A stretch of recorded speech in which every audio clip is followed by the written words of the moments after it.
Now I'm going to introduce our mayor, Brian Marl. With great pride that I introduce him. I really think we could not have had a more magnificent mayor than the one we have. He cares about all of us so much. Mr. Mayor, the mic's yours.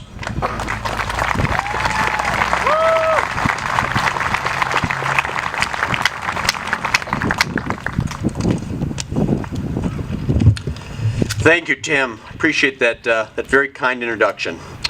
Congressman Wahlberg, City Council, and my fellow citizens. Friends, I want to thank each and every one of you for your attendance this morning.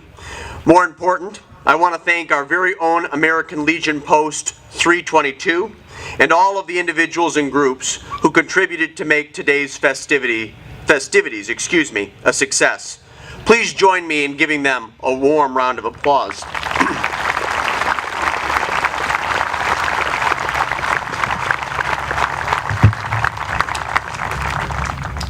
As I've stated for the past 4 years, the opportunity to share remarks and reflect on today's significance is one of the great privileges that comes with the office of mayor.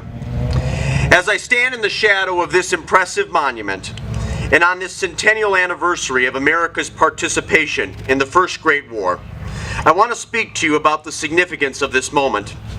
I choose to speak about the First World War because it is an event that redirected the course of human history, and also because it's a chapter of America's past that is not as understood or as revered as it should be.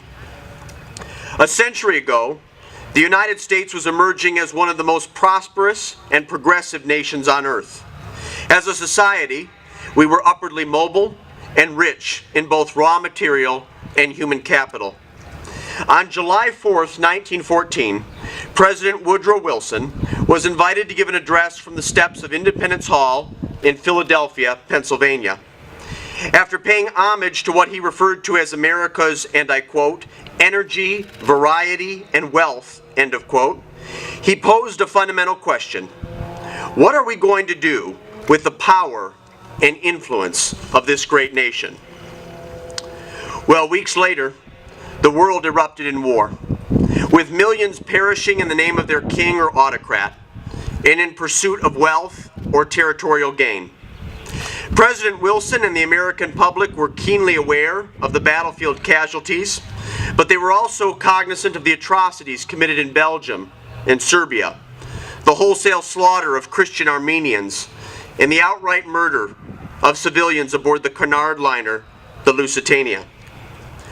Now, it's worth noting that many historians have concluded that Woodrow Wilson was perhaps our most religious president, a man who throughout his life sought guidance and inspiration from the Christian Bible, a man who, with all of his flaws and imperfections, worked tirelessly to live by the 10 Commandments enumerated in the Holy Scripture. Of course, if we break down and summarize the commandments, as is done in the Gospel Mark, we can reduce their number by 8. Which leaves us with honor and obey the Lord your God and love your neighbor as yourself. It's worth noting, your neighbor is defined as every living soul on this earth. That's your neighbor. No one is excluded and there are no exceptions. So this was not an abstract concept for President Wilson. A country with abundant resources, a country that emphasized the rule of law, a country that believed in providing opportunity and freedom for all, a nation founded in part on a Judeo-Christian ethic.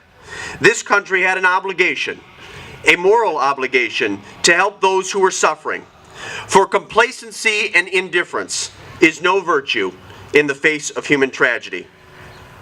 So despite the cynics, despite the naysayers, and despite fervent opposition, on April 2nd, 1917, President Wilson requested a declaration of war against Germany and the Central Powers. The American Expeditionary Force, which numbered nearly 2 million men, fought with great distinction and honor, but also suffered devastating casualties. More than 100,000 dead and roughly 200,000 wounded. Of course, this does not include those brave men and women who were mentally or emotionally crippled following their service. These soldiers helped to achieve peace. Regrettably, it would not last. Degradation and resentment would lead to another great war just 20 years later. But my friends, that's not how their story ends. Needless to say, we must remember and acknowledge every individual who sacrificed and died during the war effort of 1917-1918. We must also recognize that our participation created a new standard and changed the direction of human history. We made a commitment to fight and die for others and create a world where every one of God's children could realize their full potential, free from fear and oppression. Now, I must say, there are those today, as there were 100 years ago, who would suggest that our values should not lead the world, that believe that in our isolation we will become more safe and more secure. They're wrong. America has a paramount role to play in global affairs, and we do a disservice to all those who have fought and died for our freedoms and the freedoms of complete strangers when we do not assume that responsibility. I've said this in the past, and of course I'm paraphrasing former President George W. Bush. Freedom is not America's gift to the world. Freedom is God's gift to every man, woman, and child on this earth. Yeah.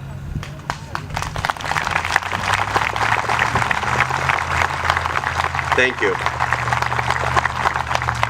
So today and every day, let us recommit ourselves to the fight for freedom. Today and every day, let us remember and support those who we have lost and those who have sacrificed so much for our most cherished values.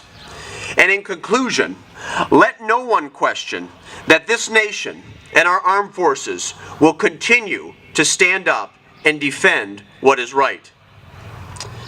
For President Wilson himself said, and I quote, "It was of this that we dreamed at our birth, that we were destined, leading the way for the world to live in peace." Thank you so much for the opportunity to share remarks this morning. May God bless you. May God bless our servicemen and women, active and retired, and those no longer with us, and all those who keep us safe.